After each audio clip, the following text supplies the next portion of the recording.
He's in Santa Barbara. He's getting ready for his own podcast today, which is doing very well across the country on Podcast One. So Miller, I heard rumor that you were in the Himalayas terrorizing the Nepalese or something. What were you doing over there? Let's see, Billy. I took a trip. I went to Tokyo, Japan. I had to evacuate there a little earlier because the biggest typhoon in 67 years hit. I went down to Shanghai for a few days, then over to the southern part of China to Lijiang in the mountains. And then I kept on going to Bhutan for around a week in the Himalayas. And then I moved on to India. I went to a tiger camp called Rashambur, and I also went to Jaipur. And then I finished with a week in Sri Lanka. And you'll love this as an old movie fan, Bill. When I was in the middle of Sri Lanka in the Ceylon tea trails, somebody told me that they had filmed Bridge over the River Kwai around 3 hours away across this river. Not the actual bridge over River Kwai, or bridge on the River Kwai, but the place where David Lean filmed it.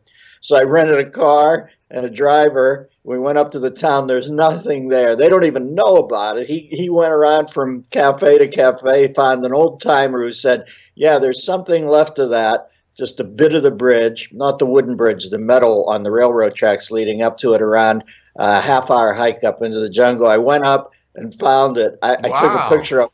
I'll send it to you. Yeah. So I found the last remaining segment of the bridge on the River Kwai. Now, how long was the entire trip? How long were you out of the USA? Around 30 days. See, that's a good respite. I really wish I could do that because I'm so fed up with what's going on here. Bhutan sounds really nice. Was that the highlight, the Himalayas? I'd been there before. I'd say Sri Lanka is the highlight for me Yeah. this time.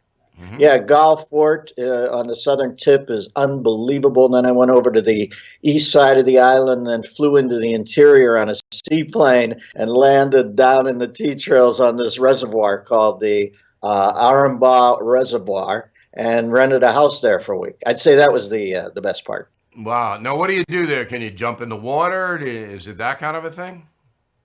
I'll tell you what. As I said, I did day trips. And I read a lot, and I had a house and a butler, and he made us anything we wanted to eat. And I enjoyed my bride and took tea. And then at night, I'd get a little loaded and, sit back and look at the sunset. I got it. How long you been married now, Miller? 32 years. Wow. Good for you. Good for Yeah. you. You know what, Bill? You were saying something earlier about how things are going to hell, and I think I've been with you on the road enough. You know how I feel about this. I think they officially have gone to hell. I Yeah. think I think in an odd way, by the Democrats losing that last election, they won because they're unrestricted by any sort of boundaries of decorum or precedent or good feelings about the country. And I'm not paying as much attention to it. I think it's frightening out there.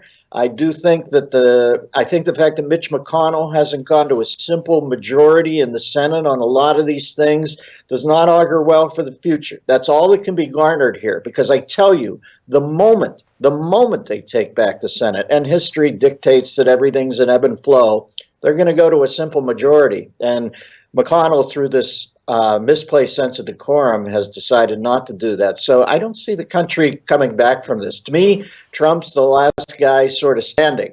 Now, he's rough-edged, but he is, in fact, at this point, Fess Parker, swinging his rifle on the top of the Alamo as the Yeah. hordes encroach on him. But Now, I don't think the country will be what it ever was again. do you watch the cable news and follow the impeachment saga? No, I've made my life a little better by not. I made a conscious decision. 66 years old now. It's not going to go the way I want. You've got weak-spined people tonight are going to vote to impeach. Think about that, Bill. Yeah. Impeach the president of the United States. Already I hear Levin saying, well, we'll impeach the next Democrat. This isn't going to end well. It's too far down the line. Like I said, I'm not going to see it probably, but I do think that we've reached a peak, and I think America is in its ebb now. When you go out in Santa Barbara, obviously you live in California, probably the most liberal state in the country.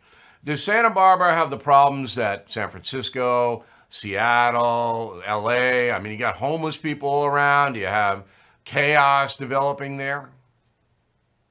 Not to the extent that I've seen it with Tucker Carlson's great reporting in, on the West Coast. But we do have some of that. I think most cities have some of that. I think, quite frankly, it hurts your heart to see people living in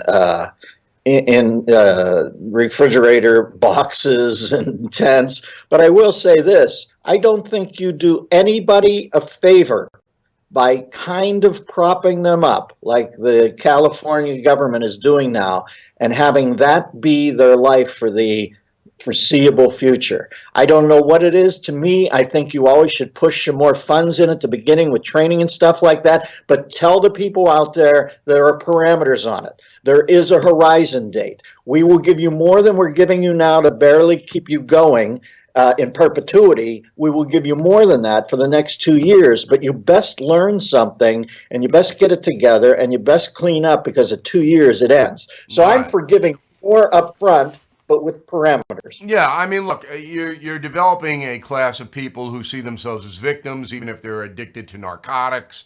It's not their fault, and then we, the taxpayer, have to fund it, as you said, in perpetuity. Now, the California law that says we're not going to prosecute you if you steal under $900 worth of stuff. I mean, this has now led to the department stores, Costco and Walmart and all that, going, look, we're getting killed here because the shoplifters are coming in. They know they get a ticket, may not show up for the ticket, and they're just hauling as much stuff out as they can. How can the people of California abide by this? I mean, that was something they voted on. Listen, there's a bunch of people who that $900, quite frankly, they love this law. There's a whole bunch of other people who are worth $900 million out here. There's around 10,000 of them. They're certainly not going to ruin their cred in the liberal community by saying nothing good can happen of letting people shoplift. You know what it is to me? It's the antithesis of what Rudy Giuliani did to clean up New York with the broken windows thing. It's the complete polar opposite of that. Inverted, almost a negative exposure of that, where Giuliani said, well, you start cleaning up, you start going after people who break the windows, litter, and it works up from there. What we've done now is we're working down. We're starting to say, oh, you can't flunk a course here anymore. We'll only give D-minuses and stuff like that, and you can steal up to $900. It's the slow descent, Bill, and therefore, that's why I've sort of dropped out. I've always told you I love the book Atlas Shrugged. I'm an objectivist to some degree, and I can't pay attention to it. Like I said, if I get another 20 years on this planet, I'm 86. Boy, I'd be blessed to get 86. I think the actuary tables say you get 78. In those 20 years, I'm paying less attention to it because, like I said, when they lost that night, when Hillary lost, they won, because I guarantee you they went into her pied-à-terre that night, said, we're going after this guy. We're going to change the whole way this game is played. And at that point, when I figured that out, I just said, well, it's inevitable. I don't think the Republicans are going to fight back, because they're going to say, well, we don't beat Democrats. Democrats love that. They're going to wade in. They're going to let you steal up to 900. In some years, a couple years down the road, somebody will run and say, guess what? I'm going to move that up to 1,100. That'll be what gets elected. Well, look, I think Trump's fighting back. I think that he's done an effective job doing that. I do too. Has no backing. He looks over for back. He's got guys like Paul Ryan. You're a world traveler. You saw what happened in Great Britain. So next November, the folks of the United States have got to make a decision. Do you want him, as flawed as he may be, or do you want them? And that is going to tell the tale. So I want to wish you and your wife a very Merry Christmas, Happy New Year, and all that stuff. You know that. Well, we'll talk before that. But I want you to plug, your podcast is catching fire. I don't want to plug anything. I'm happy to see you. I'm sick of chasing the next thing. I'm going to get happy with my life on a day-to-day basis instead of start thinking, what more can I do? I had a great run. I'm happy as a clam. I'm traveling. I married the girl of my dreams. My boys are good.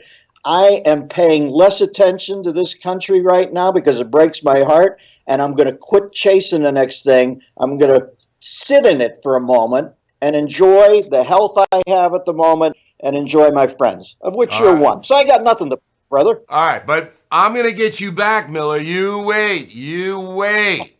I'm going to disrupt that nice little pod thing you got going out in Santa Barbara. Just be, you wait, see what's going to happen. All Merry right. Christmas to you and your kids, Billy. All right, Dennis. Always good to see you, and always good to hear the words of wisdom from the sage of Southern California.